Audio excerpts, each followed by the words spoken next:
That Trundle on the rip, but they'll go ahead and lock this in all the same. Final pick, looking for a mid laner for Kuzan. He said LeBlanc available if he wants to take that blind, but so is the Corki.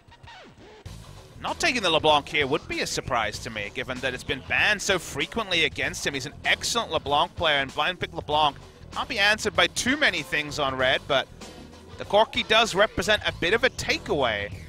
Kuro could go into the Lucian again. They didn't necessarily look very powerful on, but does fit the comp quite well. Show me the Yasuo. That part is a lot less likely. Lucian would be the laning choice, and they have enough magic damage to facilitate it, but because he didn't perform on it, maybe Kuro would move away from it. Cassiopeia is a possibility, but it'll be pretty overloaded on magic damage. All right. He has more comfort on the Cassiopeia, so he takes the magic side of the coin, and they just rely on Trundle and Ashe to shoulder the physical damage. Be a big ask here for them. Ashe has not been one of our highest priority ADC, so Kramer needs to get ahead, needs to have some damage to pump out in these team fights, because otherwise Jin Air are going to feel very comfortable just stacking MR. How the Trundle plays out here, and the fact that they went for a first pick on the red side in the second round Trundle is very interesting for Afrika. They picked up a win on it, but it's not going to be an answer to a Maokai. While you do have percentage HP damage from the Trundle ultimate, it's largely about the stats being stolen, and those that kind of could do that before, but I guess he's got even less Even thoughts. faster. He can cast W every time as well. Hell yeah. Well, Kora's going to get jumped on and has no summoners, and Kuzan's just going to come up with a solo kill in mid for first blood. That's what happened. There we go. I don't know why. I was going for everybody that wasn't Kevin Smith in my head. Bacon, Hart came through there. It's going to be the flash forward, flash in for the play over. The death sentence does connect. The box comes down, and it's going to be Afrika outnumbered. Now have a TP riding in as well. Spirit looks like he will make it out alive, and Tucson does as well. If 5 members sent there, at the end of the day, MaRin will just stay top, Cassiopeia will stay mid, they pick up a kill. They'll want the turret as well. Cho'Gath already backing away. His lane is so long, and it was starting to freeze towards MaRin's side, that actually Cho'Gath could happily leave lane and not lose anything. He'll continue not to lose anything. It looks like we're getting another type of trade, as MaRin's going to take a while to take down that turret. Well, Tucson, he sidesteps the death sentence, but he can't get away from the spears or the Ren. He goes down, and that should be the tier 1 falling as well once the minion wave crashes, perhaps. Don't really know why Tucson was standing up where he was. Had to flash up, but really didn't need to. Continuing to see trades, so there's the Rift Herald, which taking that away from Jin Air is probably even more consequential than having it for the side of Afrika, given that they have very low wave clear. They get the hook onto Ashe. And that's going to be the Ignite coming down. He takes a lot of damage, has to pop the heal, and Umti's coming around the backside, but he's not even needed. Teddy's just going to Ren for the kill. Spirit is able to answer with the help of the turret. And, well, Umti, he will die. Doesn't find the answer that he was looking for. Wanted to get rid of the Gragas, but a bit of a botch comes through from the teams during the course of the season. Is okay.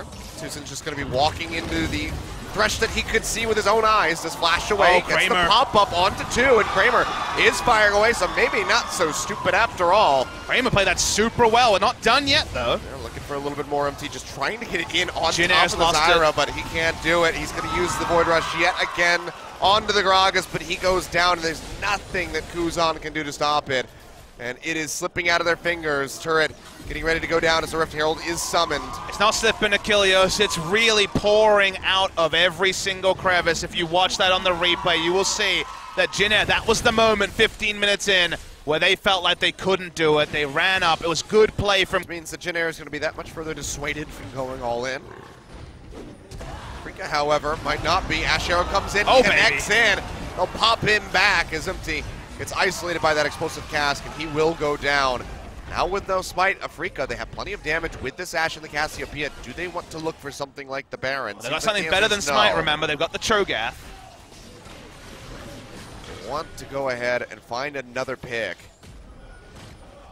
Fine gaze would be something. Here it is! Coming through, locks them all down with the miasma. They just can't get out of there, and Snowflower is the first one to fall. Kuzan having to flash away, can barely even offer up any rockets to try to dissuade Afrika from going for more fights for this Baron, but he can't do a damn thing. And that's going to be Baron going over to the Afrika Freaks 23 minutes into this game.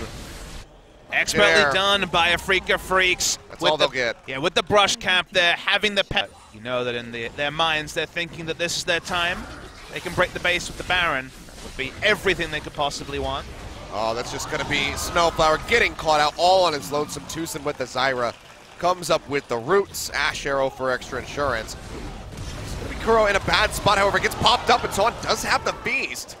So Jin Air by a little bit of time. They get rid of the Cassiopeia, who did have that Petrifying Gaze available, but they will not be able to save this inner turret up top. Yeah, relieve a bit of pressure, but will not be able to lose out on news story so far from this game too. Be one of those senses of what could have been. Here's the Ash Arrow. Will connect in onto Snowflower yet again. Gets popped back. He flashes away, but he's cut off by Kuro. He won't even be able to get the tag for the assist. Shows you how dead Snowflower really was. Now no Thresh, no death sentence threat here from the side of Jin Air. So Freak of Freaks are just going to pile in with the Subjugate down onto Sohan and rip right through the Cho'Gath. Still staying alive for the moment. Will go down in the end as Kuro finds the kill. Petrifying Gaze. Not going to be getting the lockup in onto Teddy. They deny his mobility with the Miasma. They didn't want to stand off there. They just went for the hard dive. MaRin tanking up the turret for days. But has so much regen that it doesn't matter. They don't break the base of the play. But another kill, this time onto Sohan. No one dies from the Afrika Freaks if they hit the right member. Well, right now they're having a bit of a standoff here in the mid lane, looking to cut their way down the river, perhaps to the Infernal Drake. A lot of wards that Trundle could teleport to, but it's not a Maokai, so you have to be a bit different. Jin Air now are the ones themselves walking up. Look into the box. Spear takes a lot of damage. He gets popped up and he goes down. Not even the feast used here by Sohan, so Afrika now have to be worried about that, and they could use it to try to pick up this Baron. They have two confirmation abilities here to help on. The rest of the team very healthy, and the Spear's starting to get stacked up, and now there's no Subjugate to try to get through that Cho'Gath.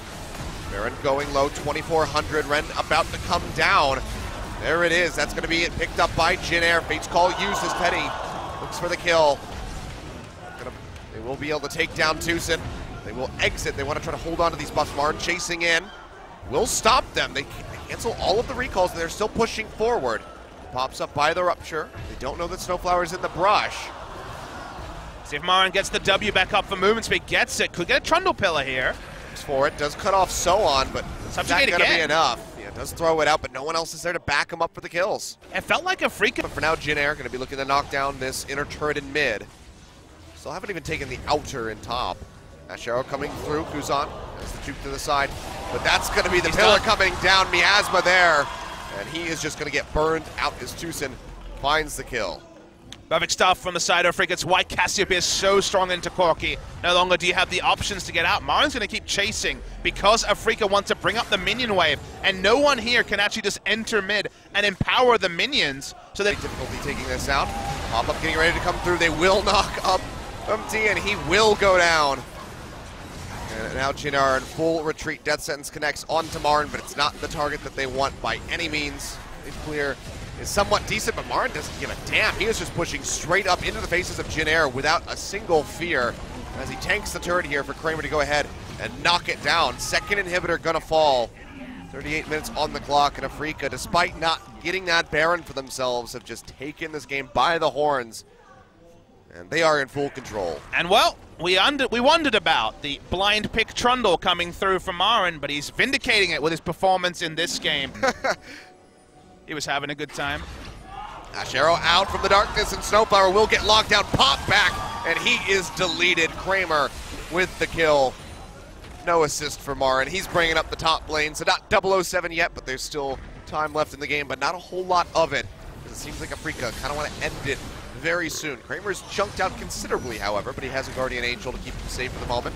Rupture not going to connect, and we're looking at 3 inhibs down yet again.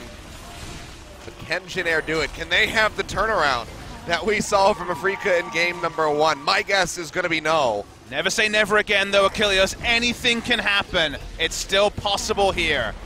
The super minion waves pushing in, not quite bot lane yet, but to be soon. One more pick, and they might be able to end the game even without a team fight. They're going to go ahead, jump right in onto Sohan. It's a dog pile, and he's going to go down. Tucson finding the kill yet again with the Zyra. The Subjugate, just no.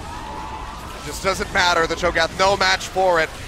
Petrifying Gaze down, Fate's Call out, trying to keep Snowflower alive, but it's pretty much a hopeless effort to win the game because Jin Air are getting taken down, stomped into their graves. Afrika Freaks, the last Nexus turret will fall, and they have done it. They've punched their ticket into the wildcard match versus SK Telecom. a week from today. 43 minutes on the board, and Afrika have done it. Afrika Freaks are the Dream Crushers for a 4th season in a row. They will be going to the postseason. They will be fighting in the wild card. Never have they claimed a single game in those wild card matches.